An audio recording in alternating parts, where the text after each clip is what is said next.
नावामध्ये जेवढं मला असं वाटतं की नावातून काहीतरी शिकायला मिळतं. कारण आपण जेव्हा पाहतोय की विज्ञानाचं प्रशिक्षण जेव्हा म्हणतोय, तर खऱ्या अर्थानं शिक्षणाचा जो काही उद्देश आहे, तर तो विद्यार्थ्याचा सर्वांगीण विकास साध्य करणं. आणि विकास साध्य करताना आपण जेव्हा बोधात्मक विकास आणि भावात्मक विकास भाषेच्या माध्यमातून होतो. परंतु सायकोमोटर डेव्हलपमेंट जेव्हा आपण म्हणतोय, तर क्रिया कौशल्यांचा विकास हा खऱ्या अर्थानं विज्ञान आणि गणिताच्या माध्यमातून आणि विशेष करून विज्ञानाच्या माध्यमातून खूप चांगल्या पद्धतीने साध्य होणं महत्वाचं आहे.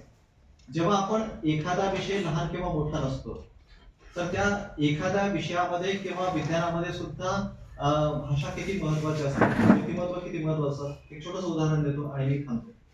अपोलो वाहन जे काही यान आहे, तर ते चंद्रावरती गेलं होतं. परंतु नियोजनानुसार प्रामुख्याने जेव्हा चंद्रावर ते लँड करणार नंतर त्याचा प्रमुख जो काही पायलट होता, त्यामध्ये प्रामुख्याने 3 पायलट होते. त्यामध्ये पहिले जे 2 होते, तर ते एडविन, त्याचा मुख्य पायलट जो होता तो एडविन ॲड्रिल, तो हा, तर तो होता. आणि विशेष म्हणजे त्याचं जर कौतुक करावं असं यासाठी आहे की त्याला स्पेसचा वॉकिंगचा अनुभव होता. पण तो मुख्य होता.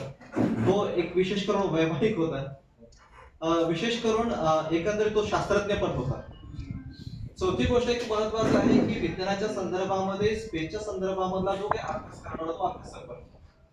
ह्या सर्व गोष्टी जेव्हा त्याच्याकडे होत्या, परंतु त्याच्या सोबतचा जो असणारा तो होता ना, तर त्याचं नाव होतं काय होतं? नील आर्मस्ट्रॉंग. हा जो नील आर्मस्ट्रॉंग होता, तर याच्याकडे तो लष्कराचा होता एक प्रतिनिधी.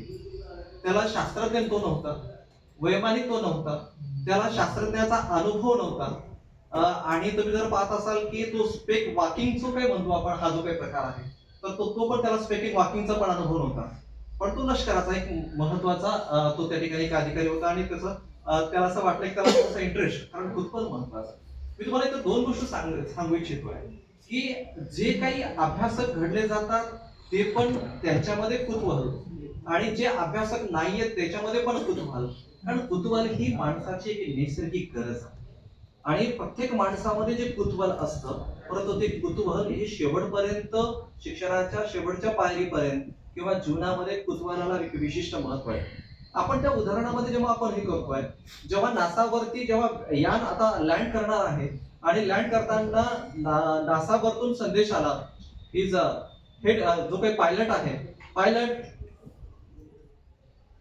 लँड करा तुम्ही. म्हणजे जेव्हा म्हणजे की पायलट स्टेप घ्या तुम्ही. तर जेव्हा तो एडविन जो उभा होता, तर तो पहिला पाऊल टाकण्याच्या अगोदर त्याच्या मनामध्ये विचारांचं काहूर माजलं, आणि त्याला पहिला प्रश्न पडला, मी जर पाऊल टाकलं आणि मी जळून गेलो तर? मी जर पाऊल टाकलं तर मी या भरकटून गेलो तर? तिसरा प्रश्न पडला की मी जर पाऊल टाकलं तर या चुंबकाने जे चंद्रावरचं जे गुरुत्वाकर्षण आहे मला ओढून नेलं तर? आणि जर पाऊल टाकलं तर मी पुन्हा परत जाणार की नाही?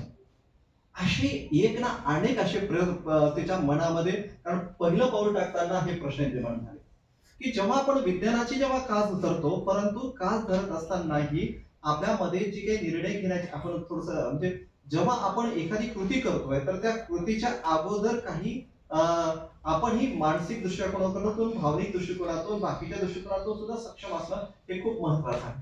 जेव्हा नासावरून तो काही स्टेपच घेत नव्हता, विदिन सेकंड, 1 मिनिट 2 मिनिट झाल्यानंतर लगेच नासावरून संदेश आला, गो पायलट गो ऑन. परंतु दुसरा जो का पायलट होता तो नील आर्मस्ट्रॉंग होता. जेव्हा त्याने पहिलं पाऊल तो पुढे आला, आणि पहिलं पाऊल त्याने बिनधास्त टाकलं, आणि पहिलं पाऊल टाकताना त्याने कोणताही विचार नाही केला. कारण पहिलं पाऊल टाकताना तो असं नाही म्हटला की काय होईल काय होईल काय होईल, कारण तो लष्करातला अधिकारी, तो बाबा तुझ्या पाऊल होता. मला दोन्ही गोष्टी सांगायच्या.